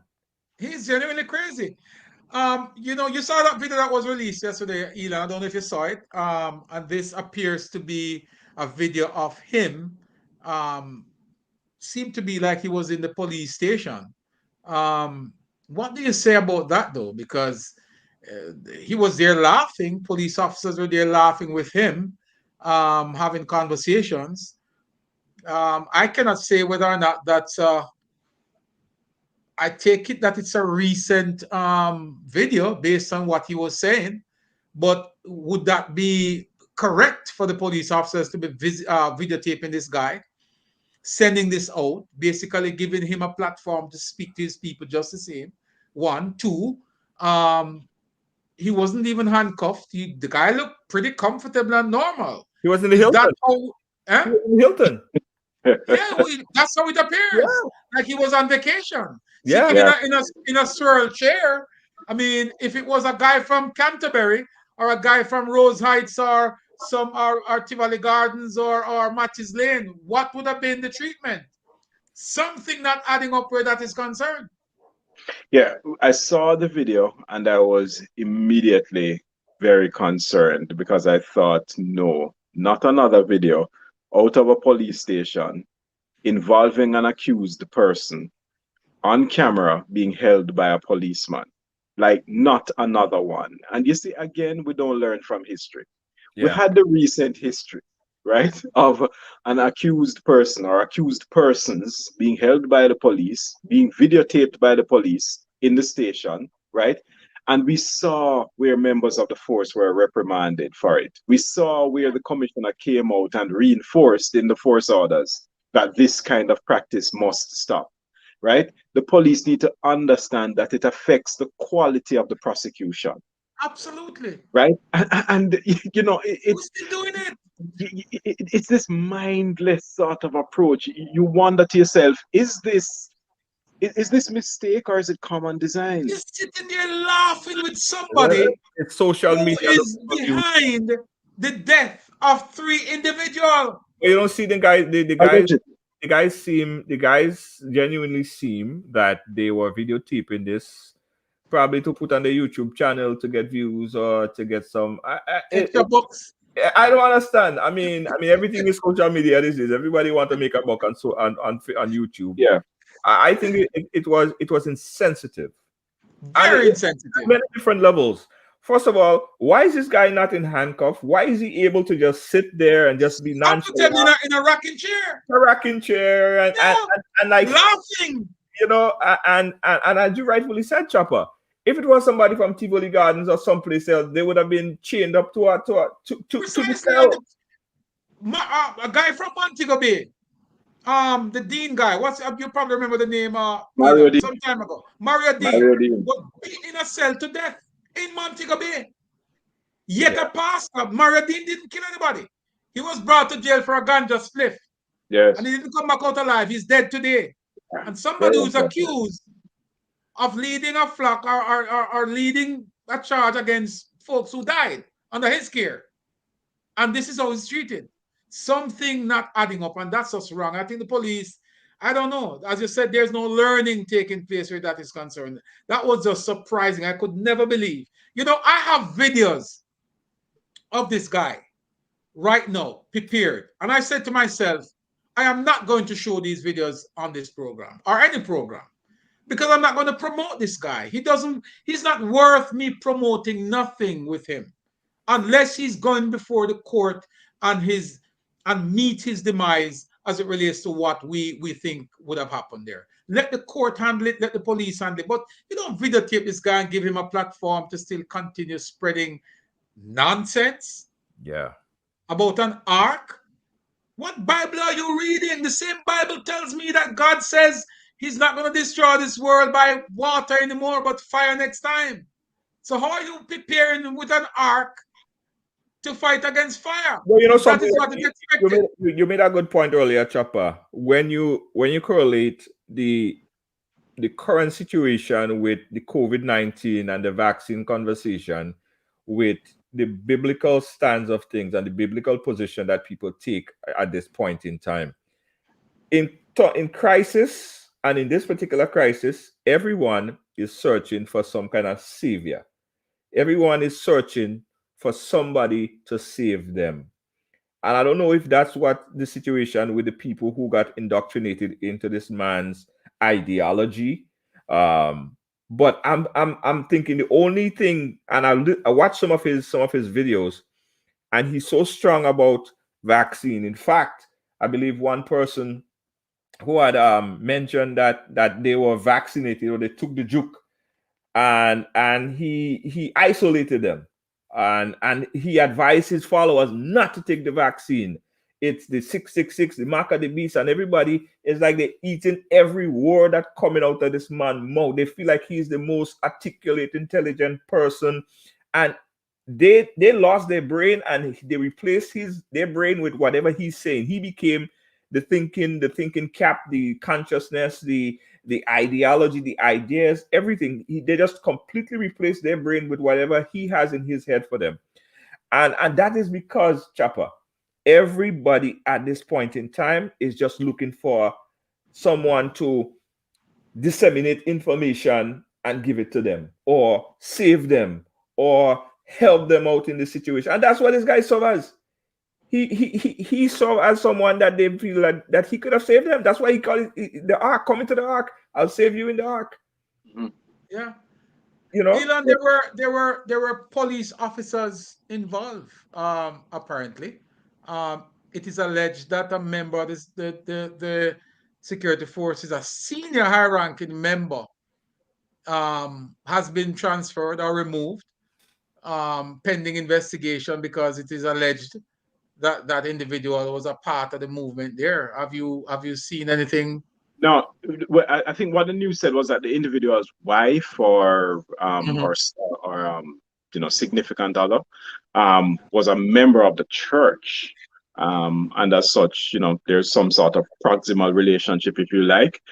And out of an abundance of caution, again, if you're going to go to prosecution, you want to ensure that you close the loop on certain things. Then there was a transfer that was put into effect. I want to touch on something that Junior mentioned, based on the times and the belief system that would emerge in people's minds as a result. You know, there's this doomsday prophecy that would have come along with COVID-19's march across the world. People will ignore the fact that we had the Spanish flu. People will ignore the fact that we have all of these pandemics and epidemics from time to time as humans evolve, right? And they'd want to look at, well, this must be the end time. And then with the vaccine comes, oh yes, this is the mark of the beast and all this kind of thing, right? And I think the more you have that amplified level of belief, is the more people are going to want to search for a land-based savior, right? Yes. Right? An art. Exactly, right? So where you have the spiritual savior in the form of, people say that, the Father, the Son, the Holy Ghost, and all of that, right? You know need somebody on earth to be that portal, right? That representative, that diplomat from heaven, if you like, right? Who's going to come to say, yes, I am the one who is going to convene this space for all of us to be beamed up, right? So come with me, come into the ark, right? And that's what we're seeing emerging. I mean, that pastor would have been seen to take it to the extreme, but the truth is that the narrative also exists in other forms in other churches, right? Mhm. And I think that is something we are yet to explore as to, how close to that narrative are other churches flying. And as I was saying to Junior recently, that there are others, there are other churches. Certainly, there are other churches, like what we saw, and it is cause for concern. However, one must bear in mind, I know a lot of people out there are saying, "Boy, the government needs to do something about these churches," but we also must remember that there's a democracy that we have to protect. Yeah. And the freedom of worship is there. So there's a very thin line and a very delicate line that the government and has to tread, because what can you do unless these organizations, if you want to call them a cult-like organization or a cult, fine. But what can a government do? How could the government have prevented something like this, Junior? Wow, I get the hard question. That's a good one. No, well, the thing about it is they said that there have been red flags, right? There have Yes. been a series of red flags with this guy. But I do think that it would have been difficult for the government, or any government for that matter, to predict something like that would happen, right?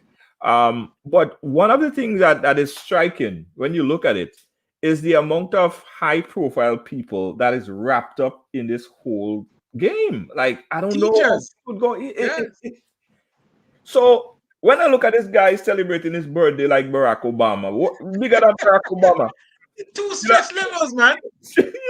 and I'm seeing police escort chopper. Yes. Escort, like, why? Like, who's this Yes. guy? You know what I mean? So someone in that position, you would have people in higher ranking position. You would have police chief. You would have politicians. You would have judges. You would have people, chopper, because favor goes all around. Like how I could call you and say, "Yo, help me out with this, help Yes. me with that," and I have people up Right. the chain as well. I could imagine that when this all said and done, it's quite possible that we might hear so many people that knew that this is what this guy was doing, because I don't believe that was the first time. Someone made a point to me today that there have been a lot of human trafficking, missing children, people that went missing for a very long period of time. We don't know if that was a part of the whole setup, because this whole blood sacrifice thing, I'm hearing that it's a whole set of money scene and yo, we don't know how long did this go. And You if it know, comes to money, you might find that there are some politicians that involved and tie up in the scene. it need a thorough investigation. I was told, and I don't know how true this is. I don't even know if I want to, but I was told that one of the gentlemen who was there was actually in the hospital and he needed to get a kidney transplant. And he was told to come to church today we will have a kidney for you. So, Elon, I don't know. I mean, Yeah, I don't even want to repeat these things, but it's the truth. It's what I'm hearing. That yeah. he You left know, the hospital and came to church with with his IV tube on him yeah, because it Bishop said, it was "Come." reported. Yeah, it was reported in the news that there was a Right. gentleman who was in search of a kidney, and he was told to come to the ark, and he would have been so assisted. But I think this is where self-regulation comes in, right? Because then we have the Jamaica Council of Churches, and we have the other members that form this umbrella group, right? And they are going to have to decide, you know, what does the membership look like, right? Although it's membership, so everybody doesn't have to come under the umbrella, But what if he is right? not a member of And the therein lies the Jamaica challenge, Council of Churches? right? Right, because that's the challenge of self-regulation, is that you have to agree to be regulated, right? Mm. And I do agree with you in terms of your point that government should not get involved. I don't think government should even think about wanting to regulate church That's a groups. But at the hallmark of same our time, democracy, you know.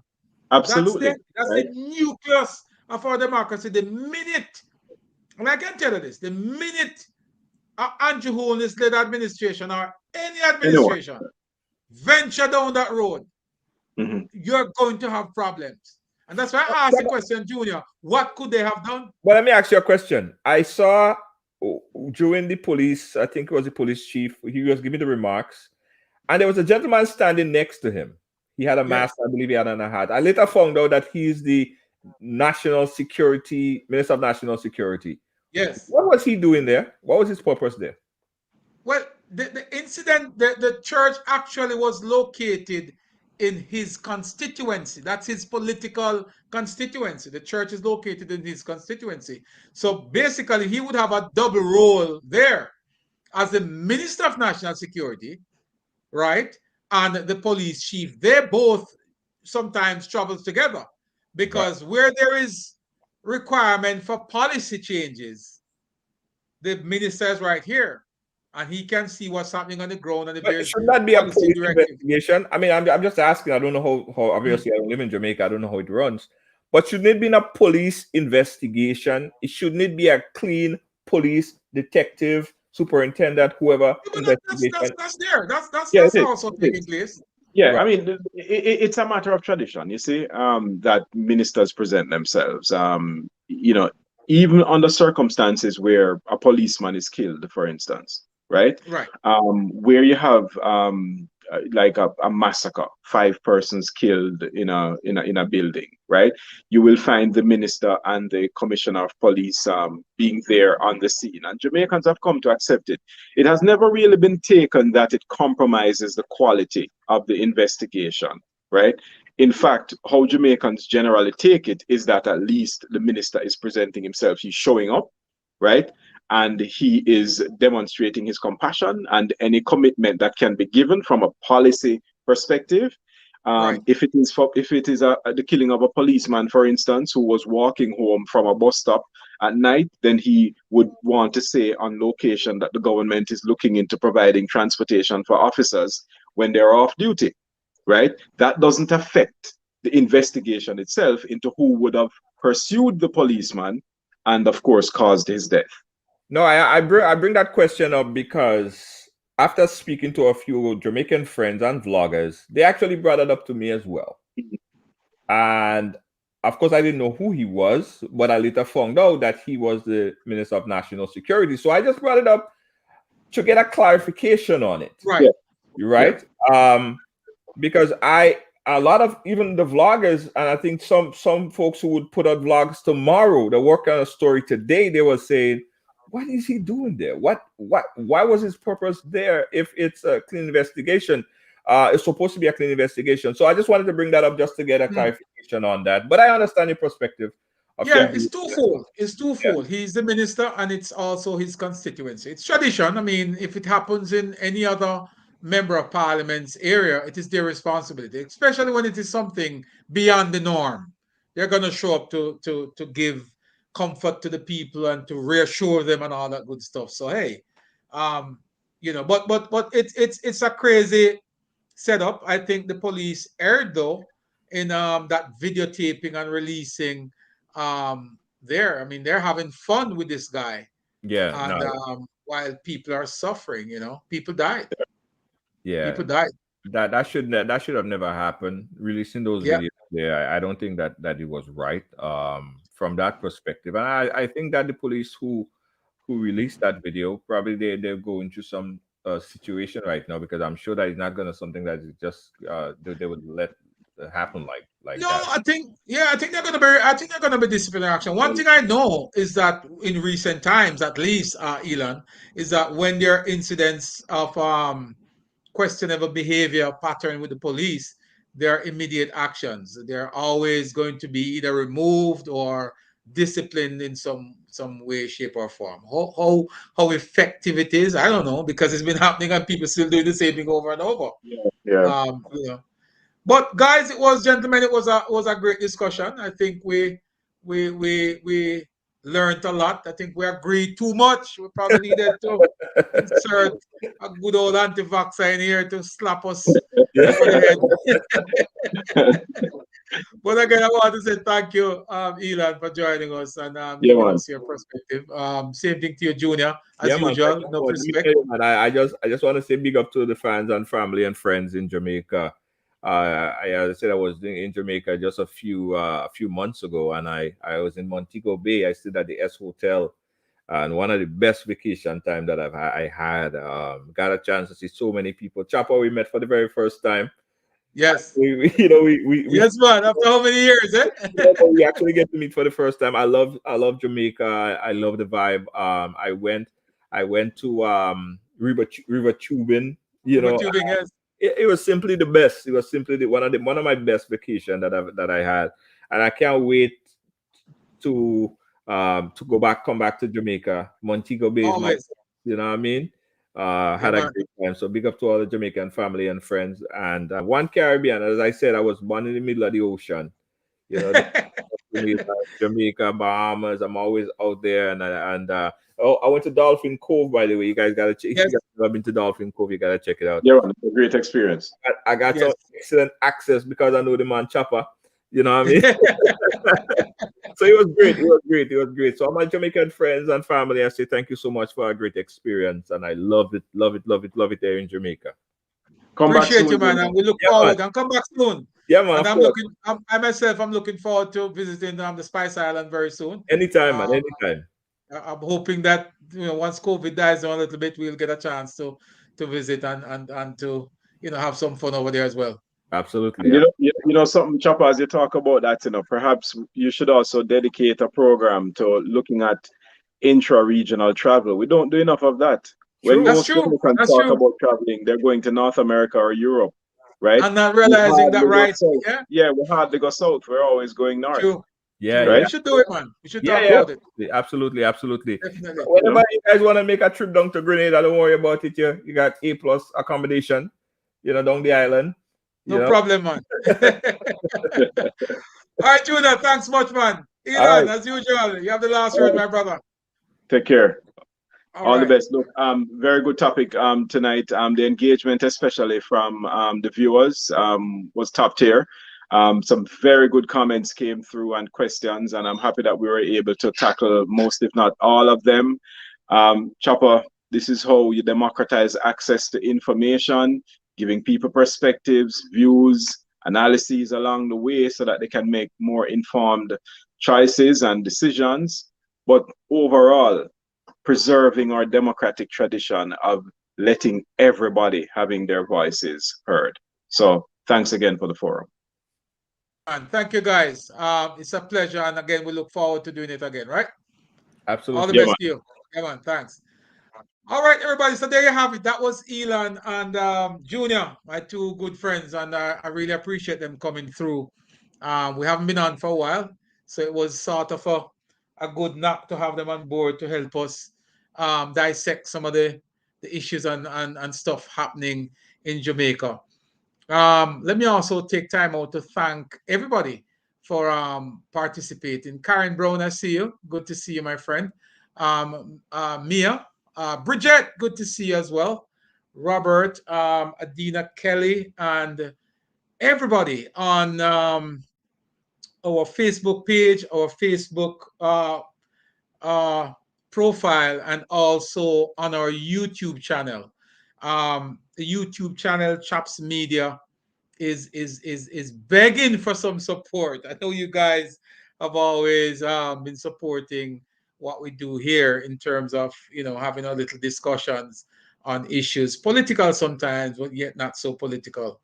So I beg of you and I ask you again to subscribe to our YouTube channel, Chops Media, and tell your friend, share that link to our YouTube channel so we can get it up to about a quick 1,000, and then we can get moving with doing some other stuff. So I beg you guys to hop over to our YouTube channel. We have about 125, 150 persons watching. If you guys could just be kind enough, that's all we ask for, is for you to jump over to YouTube and to subscribe to our YouTube channel, Chops Media. Um, don't forget when you do so to press that notification bell, and that will ensure that every time we go live or every time we post a video, you will be notified. Janet Robinson, good to see you as well, and Rainsford Daly, thank you so much for joining us. Again, another one in the bag, the chopping block with yours truly, Chopper John West. Let me just run through these quick numbers. We've gone through 3 weeks, going on a month of lockdown in Jamaica. Still maintaining the curfew hours where we go up until 7 o'clock, 6 o'clock on some days, and 7 o'clock on the others. We still have no movement on Sundays. However, prior to those lockdown, we had our positivity rate was about 50.4, 50.3%. So it was in excess of 50% in terms of positivity rate. And that now has gone down to somewhere in the region of 9%. Now, that tells you that these lockdown and the measures taken by the government has worked. You can't knock it. It has worked. It has proven. We were having somewhere in the region of 17 to 18, in some cases over 20 death. Now we are down to 7. So it means, therefore, right now the number of new cases, we used to have up to 900 cases per day. Today we're having just about 100 new cases reported for today. I mean, if there's nothing that can tell you that the measures implemented by the government has worked, it has worked significantly. And we criticize where there's need to criticize, but we also have to give commendations where there are areas for commendation. The policies and the measures that have been implemented to curb the positivity rate and the death, that has yielded significant result. Significant result. Like I said before, the positivity rate prior was in excess of 50%, and that has gone down now to just about 9%. We usually have somewhere in the region of 900 death. Sorry, not 900 death, but 900 cases, and that has now gone down to just about 100. Jamaica now, what we have so many reading about 77,839 tested positive so far in Jamaica. These are some serious numbers. So the Prime Minister is slated to speak sometime next week, and I'm assuming that the measures will be addressed. I cannot say to you whether or not we're going to continue or there's going to be some changes. My position on the issue is that there has to be some serious action as it relates to compensating persons, rewarding persons who have complied with the government regulations. They've been vaccinated, they're following protocols, they're doing what the government asked them to do. I think, in all fairness, that those persons should now be rewarded rewarded with their freedom to go about their business and do what they need to do. So let me just say that we are hoping that the next discussion coming out of the government will be to, as somebody suggested in the discussion earlier, if we open up the country, are we prepared to deal with the consequences that follow that? So my take is that we will have to at some point take responsibilities for our own action. If it is that we choose not to be vaccinated for whatever reason it is, whether it's religious, medical, or just our own opinion, which is fine. It is your right. It is your right and responsibility to be vaccinated or not to be vaccinated. I'm not in the business of trying to convince anybody else to be vaccinated or force anybody to be vaccinated. I think the government has done enough. I've said it, I've criticized where I see it necessary, where I think we could have done some things a little bit different. But notwithstanding that, the information is there. The same cell phone that you use to get the misinformation as it relates to vaccine is the same telephone that you use to get information that is positive towards vaccine. So it's a matter of choice, and everybody has choice. It's also a democracy that the government must be mindful of. We cannot just go there and mandate persons to do stuff simply because, you know, they have a choice whether or not they want to be vaccinated. And it might sound a little bit harsh. Initially, we were saying that, everybody has to be vaccinated and the government mandate. But, the reality is we have to respect everybody, and everybody has a voice. Everybody have a say. And there are persons who really don't want to be vaccinated for whatever reason. That's their choice. And we have to respect their choice. But one has to respect mine as well. I choose to be vaccinated. And I encourage everybody, for the sake of safety, preserving life, preventing the mutation of the virus. The more people vaccinated, is the less is the least chance the virus has to mutate, to change its style. Today I had a discussion with a couple of persons, and they brought the whole issue of vaccine in the discussion. When I said to persons that we need to be vaccinated, the gentleman question was, how long ago was this vaccine developed? And it was rushed, and is on that basis that he is refusing to be vaccinated. And I had to remind him that the SARS COVID-19 virus is not something that came about in 2019. SARS COVID-19 actually came about somewhere in the region of 2002 to 2000 to 2002. It was from then that the medical people started to do their research, the scientists, and would have developed a vaccine then to fight against the SARS. Now, why am I bringing that up? Because it is the same virus today.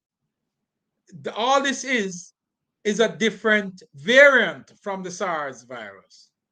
So when this came about in 2019, all they had to do was to go back to that base, pick up that base that was already created, and tweak it to fight against COVID-19, which is a variant from SARS.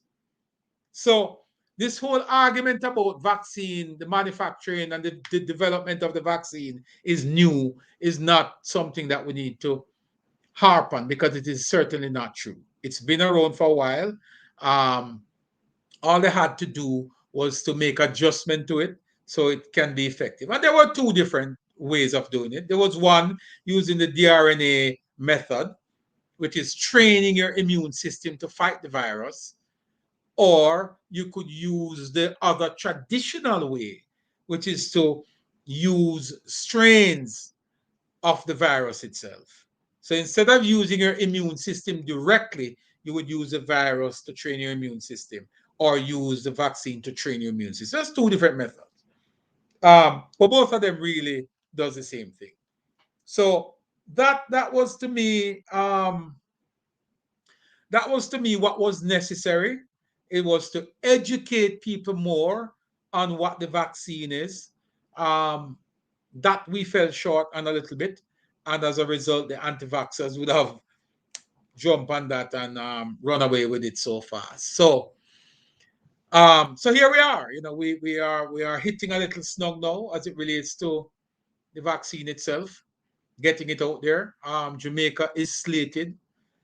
Don't know. We might just be lucky enough to get some other country to take up the vaccine that we have slated to expire.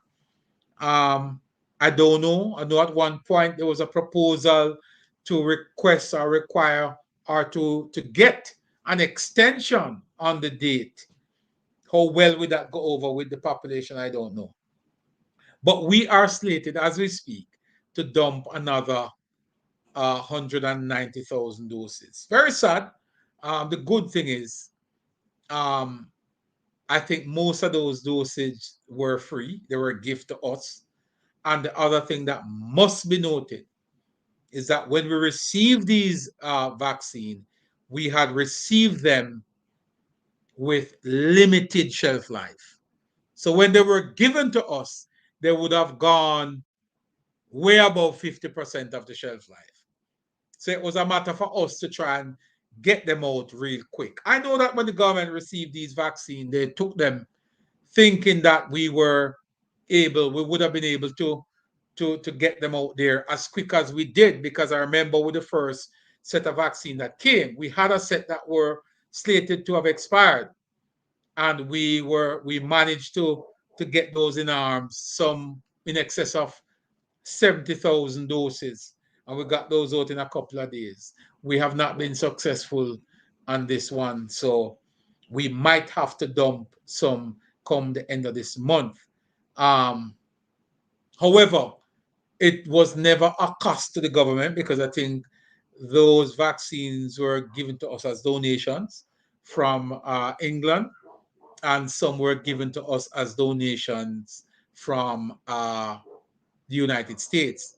Now, that brings us to the point, though, folks, of how important it is to go back to why it took so long for these countries to have given us those vaccines. Why would they wait until the anti-vaxxers message saturate the airwaves? Why didn't they give us these vaccines long ago? Why, when we were distributing 75,000 doses within 2 or 3 days, why weren't we given the vaccine at that time? Why it took so long for countries like Britain and the United States to donate vaccine to us? What took them so long to say, hey, here is 200,000 vaccine? If we had gotten these vaccines, earlier, before this hesitancy before the hesitancy got to the level it's at now, if we had gotten those vaccines earlier, we would have certainly been in a better position. But it took these countries so long to give us a vaccine, and it put us on the defense, it put us on the background. So again, we have to also, in the discussion, because I know a lot of persons are going to come out and say, oh, we're going to be dumping 190,000 doses of vaccine. But when we have that discussion, we must put in context the fact that we got those vaccines. One, we got those as a gift, so it's not a case of government money is wasted. Two, we got those with half the shelf life already gone. So there's not much we can do about that, because it's what we receive, we take it.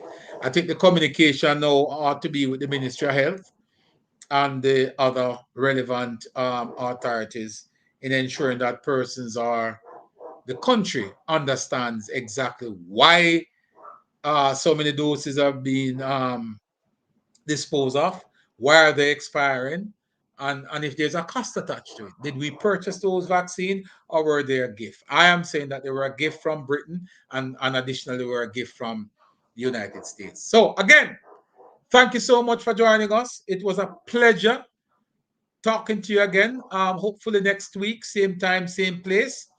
We'll be back again with another discussion on topical issues, locally or internationally.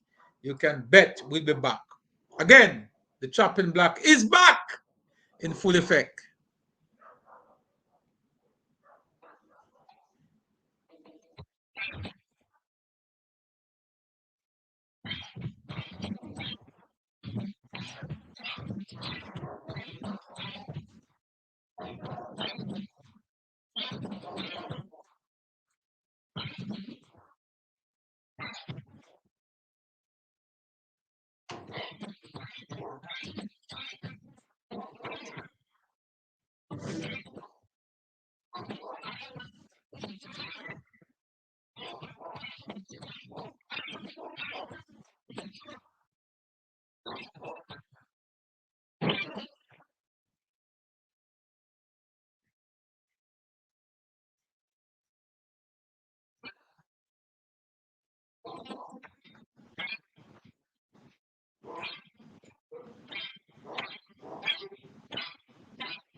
Hey, it's the girl Shensia with a message to you from myself and the Ministry of Health and Wellness. Shen Yang, everyone see wear a mask with the numbers drop. I don't want COVID, lay your dung chat. Nose and mouth, you fi cover up that.